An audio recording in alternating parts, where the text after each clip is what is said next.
안녕하세요. 저는 여러분의 고등학교 통합사회에 대한 궁금증을 해결해드릴 꾹쌤입니다. 오늘은 12번째 시간으로 안정적인 경제생활과 금융설계에 대해 알아보도록 할게요. 우리는 안정적인 경제생활을 위해 자산관리를 해야만 하는데요. 소비활동은 평생 이루어지는 반면 소득을 얻는 시기는 한정되어 있기 때문에 평균 수명의 증가로 은퇴 이후 생활 대비의 필요성이 증가하고 있기 때문에 상황에 맞게 자신의 소득을 소비와 저축으로 적절하게 배분할 수 있기 때문에 국제 금융거래가 증가하고 고위험 금융상품이 개발되는 등 금융환경의 변화에 맞추어 자산을 효과적으로 투자하고 관리하는 방안을 고려해야 하기 때문에 자산관리를 할 필요가 있는 것이죠. 자산관리만큼 중요한 것이 신용관리인데요. 자신의 지급 능력에 대한 사회적 평가이며 장래 어느 시점에 갚을 것을 약속하고 상품이나 서비스 혹은 돈을 빌릴 수 있는 능력을 신용이라 하는데, 현대사회에서는 신용거래가 중요하고 미래의 소득을 담보로 하여 현재 시점에 빌려 쓰는 것이므로 신용관리를 철저히 하는 것이 중요합니다.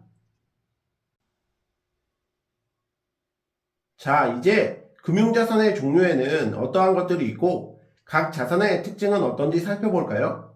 금융자산이란 자산 중에서 토지, 건물 등 비금융자산을 제외하고 금융회사와 연결된 예금, 주식, 채권 등의 자산을 의미하는데, 그중 예금은 일정한 계약에 따라 이자를 받기로 하고 금융회사에 돈을 맡기는 것으로 입출금이 자유로운 요구불 예금과 이자 수입을 목적으로 하는 저축성 예금으로 나뉩니다.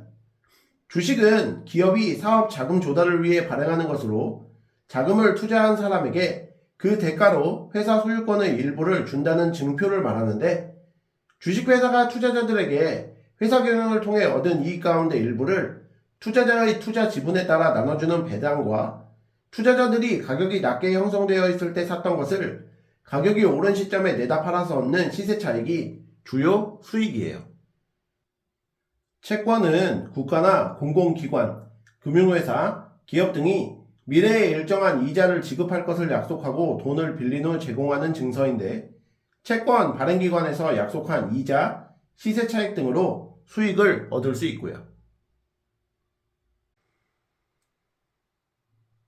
자산 관리를 할 때에는 원금과 이자가 보전될 수 있는 정도인 안정성, 금융상품의 가격 상승이나 이자 수익을 기대할 수 있는 정도인 수익성, 필요할 때 쉽게 현금으로 전환할 수 있는 정도인 유동성의 원칙을 고려해야 하며, 일반적으로 금융상품은 투자 수익이 크면 위험도 커지기 때문에 안전성, 수익성, 유동성을 모두 갖춘 자산을 찾기는 어려워요.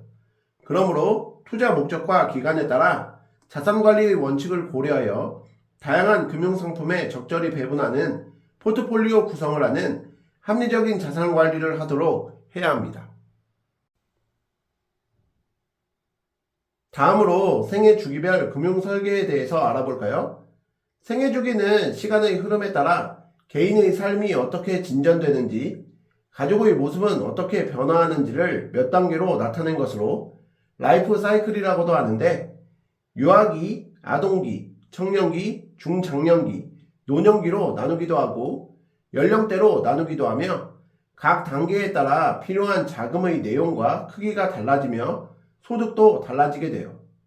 이를 좀 더 자세히 살펴보면, 부모의 도움을 받아 성장하고 교육을 받는 시기인 아동 청소년기에는 소득보다 소비가 많고, 직업을 통해 안정적인 소득이 생기는 청장년기에는 소득이 소비보다 많아지고, 은퇴하는 시기인 노년기에는 소비가 소득보다 많아지게 되는 거죠.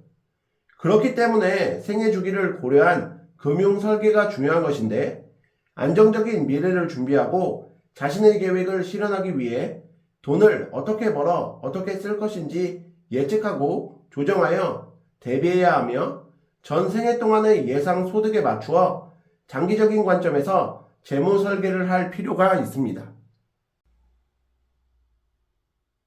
자, 그럼 오늘 배우신 내용을 바탕으로 문제 풀어볼게요. 기억에서 디귿에 대한 설명으로 옳은 것은 이라는 문제인데요. 갑, 퇴직금 1억 원을 은행에 예금하려고 해.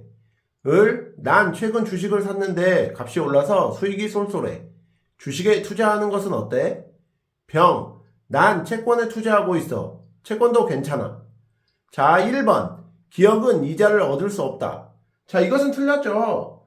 예금은 이자를 얻을 수 있습니다. 2번. 니은은 기업이 사업자금 조달을 위해 발행한다. 이것은 맞죠. 3번. 디귿은 시세 차익과 배당금을 얻을 수 있다. 이것은 잘못됐습니다. 시세 차익과 배당금을 얻을 수 있는 금융자산은 주식입니다. 4번. 기업과 니은은 시세 차익을 얻을 수 있다. 이것도 잘못됐죠. 시세 차익을 얻을 수 있는 금융자산은 주식과 채권이에요. 5번. 니은과 디귿을 보유하면 배당받을 권리를 받게 된다. 이것도 잘못됐죠. 배당받을 권리를 갖게 되는 금융자산은 주식입니다. 그러므로 1번 문제에 대한 정답은 2번이 되겠습니다. 2번 문제도 풀어볼게요. 그림은 자산관리의 원칙을 기준으로 주식과 다른 상품을 비교한 것이다. 이에 대한 설명으로 옳은 것은 이라는 문제인데, 단 가와 나는 각각 수익성과 안전성 중 하나이다. 자, 지금 그림을 보시면 가는 주식이 A보다 낮고 나는 주식이 B보다 높아요. 자, 그러면 우리는 가가 안정성이고 나는 수익성이라는 것을 쉽게 알 수 있는데요. 이를 바탕으로 보기를 살펴볼게요. 1번. 채권은 B에 해당할 수 있지만 A에 해당할 수 없다. 이것은 잘못됐죠. 채권은 A와 B 모두 해당할 수 있습니다. 2번. 예금은 A에 해당할 수 있지만 B에 해당할 수 없다. 이것도 잘못됐죠. 예금은 A와 B 모두 해당할 수 있습니다. 3번. 채권은 주식과 비교하면 비교적 나는 높지만 가는 낮다. 이것도 잘못됐죠.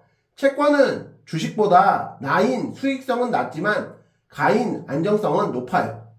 4번. 가는 필요할 때 현금으로 전환할 수 있는 정도를 의미한다. 이것은 잘못됐죠. 가는 안정성이잖아요. 현금으로 전환할 수 있는 정도를 뜻하는 것은 유동성입니다. 5번. 나는 가격 상승이나 이자 수익을 기대할 수 있는 정도를 의미한다. 이것이 정답이죠. 그러므로 2번 문제에 대한 정답은 5번이 되겠습니다.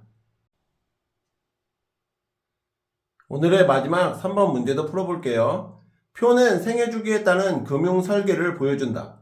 이러한 과정이 필요한 적절한 이유를 보기 위해서 고르시오라는 문제인데, 생애 주기, 청년기, 주요 사건, 대학 진학, 취업, 목표, 경제적 독립 준비, 금융 설계, 아르바이트로 번 소득의 10%를 정기적금에 가입함, 신혼기, 주요 사건, 1. 내 집 마련, 2. 출산, 목표, 목돈 만들기, 금융 설계, 월급의 40%를 정기적금에 가입, 20%는 주식 구매. 자, 지금 이것은 생애 주기에 따른 금융 설계를 작성해 보고 있는 거죠. 이것은 전 생애 동안의 예상 소득에 맞추어 소비와 저축을 결정하여 효율적인 자산 관리를 할 수 있고 안정적인 경제 생활이 가능해지도록 도와주는 것인데요. 이를 바탕으로 보기를 살펴보시면 디귿과 리을이 정답임을 쉽게 아실 수 있을 겁니다. 이상으로 고등학교 통합사회 12번째 시간 안정적인 경제생활과 금융설계에 대해 공부해 보셨는데요. 복습 열심히 하시고 다음 시간에 뵙겠습니다. 감사합니다.